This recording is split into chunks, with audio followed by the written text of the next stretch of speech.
Welcome to Mind Over Money. I'm going to be teaching y'all how to get $10,000 with 5 simple steps. My name is Vic. I've been working in finance for about 5 years. I spent a lot of time as a car salesman, and I processed all the loans, spoke with the banks, dealt with credit, spoken to many people, and now I currently work as a banker.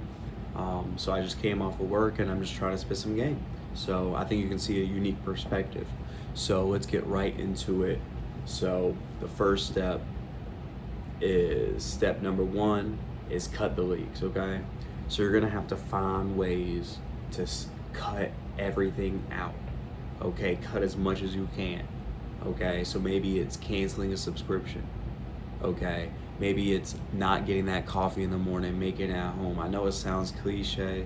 A lot of people, sweat on this. Well, I don't have money. Like, there's other ways. You can change your diet. You can eat healthy for very cheap.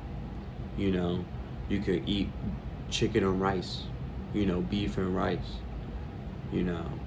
instead of making some elaborate, meal. You can still make whole balanced things. You gotta cut out eating out. It's cool. I eat out like once a week, but only in a social setting. I don't really eat out on my own. Like if my friends are going out or I'm hanging out with my friends and we're trying to order a pizza or something like that, I'll go out. I'll order something, if I'm not home. And, so it's just finding ways to cancel things out. It's even cutting back on the vices. A lot of people, they spend a lot of money gambling. They spend a lot of money, on stupid stuff, and just cutting it out or restraining yourself, and a lot of that's not even productive, so exactly what your bad habits are. I ain't gonna explain them. The subscriptions that you don't use, your guilty pleasures, and it's good to treat yourself, but maybe do it once a week instead of every day. Because if you spend like $10, right? Most people don't even spend $10. You can't get a lunch for $10. Some people go out for lunch every day. Some people get Starbucks every morning. Go to work. And they're like, oh, it's my treat to help me survive the day. I mean, like, you're gonna be stuck. You think about it, you're gonna be stuck. So, matter of fact, just every $300 you save, you can cut out your budget. Your monthly spending is going to equal about $3,600 at the end of the year. So think about you getting a raise, without even changing your job. You're just giving yourself a raise, and that's more money you can work with. Now we're going to go to step number 2 is automate that savings. So step number 2 is if you set it and you forget it, however you may have that. Now there's multiple options. You can do a high yield savings. You could do an investment account. You could just put it in cash. There's multiple ways you can do it. A lot of people, they have different methods. The main thing is that you develop a habit and a system for you to save.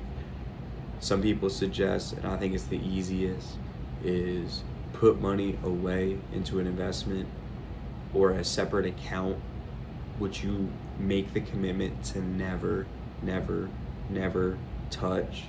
Whether that's investments, whether that's savings, you make a commitment to not touch that. That's gonna be like, you just don't touch it. That's gonna be your money, especially if you're young, doing that. But just try to find a way to automate your savings. Whether that's 200. Let's say you save 300 a month, and you invest that 300, you already have 3,600 available. Sorry, my cat's acting crazy.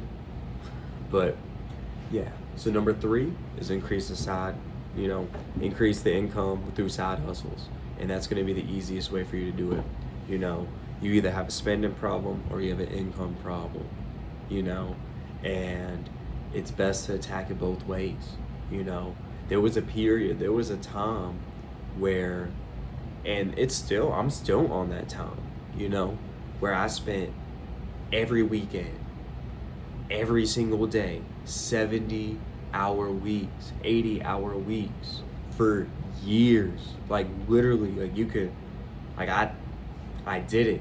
And I went from zero to hero, you know, and I still have a long way to go. I still have a lot of work to do, you know, a lot of thinking. You know, it's still a big process for myself, you know. I'm not like these other influencers you see, other people. Like, I'm actually just trying to, we're working together. And this is things that help me, you know. So I worked 2 jobs, you know, whether that's you being a cook, you know, bro, I hate this when people say they have enough pride, I ain't ever working fast food again, right? I worked Subway for freaking 70-hour weeks, 80-hour week, like real talk, because I had unlimited hours. And I said, screw it, I need to get some money. I quit Subway, I worked at the dealership, I got part-time job. So then I worked other jobs. I worked a full-time job, or I worked 2 part-time jobs, but both part-time jobs I'm working 30 hours, you know, or I'm working 35 in each, you know, they barely keep, you know, and I just made it work. I made it happen. I saved, I was able to get that, you know, get that apartment. I was able to get the car I need. I was able to kind of do this by steps, you know, and that's what I did. You know, if you working all the time, you can't be spending your money. There's no way. There's no way.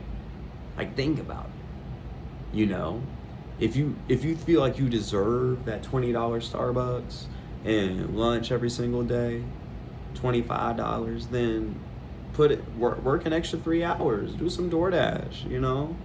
Do some Instacart. Pick up a shift. Be a bartender. You know, find a nighttime. Work at a gas station. Like, don't have no pride. You got weekends. You know, there's no days off. If you're trying to make it, if you want it that bad, there's no days off. You know, you can take a rest whenever you're sitting on $1 million. And it's not a forever thing too. It seems like a lot of people's like, oh, you gotta work 80 hours forever. It's not a forever thing. You can change what you work for. You know, for example, I'm still working now, but now I have time for delayed income, delayed gratification, you know, focusing on things like that. And that leads to step 4 is eliminate your high interest debt. You know, once you have step 3, increase the income, eliminate the debt, you know, if it's the same thing, you're investing in reverse times 3 on these credit cards nowadays. Like, that's the real talk, because they're at 30% interest. Like, it's horrible. It's horrible. And people are falling victim for the car payments. They're falling victim for the exorbitant rent, credit cards, you know, financing, buy now, pay later. I saw people put McDonald's on a pay later scheme. It's just, you got to cut that out. And those little subscriptions, those monthly reoccurring payments is actually what kills wealth. Reoccurring payments kills wealth, because that's chipping down at your salary, right? So think about, you already got the government taking out all them taxes. You already got it out. And fun fact, by the way, just peep this is a fun fact. If you work 2 jobs, even if they're 2 shitty jobs, you might owe your taxes. Even if you're making less than 20. Just remember that. That's crazy. Just think about that. That's crazy. If you work, you know, so it depends on your state and everything. I know them Florida boys, them Texas boys, they ain't paying no taxes. You know, them Texas ladies, Florida ladies, call me. But we stop. But you know how it is. And so kill that debt. You need to chip down on these things, whether it's $50, whether it's that. You know, automate your savings to reach that 10K. But once you start having more room to breathe, you pay off these debt. If you don't have any debt, good thing. But, you know, before you're too deep in, if you're already too deep in, there's methods and ways. So we'll talk about that later in another video. And the last thing is start investing early.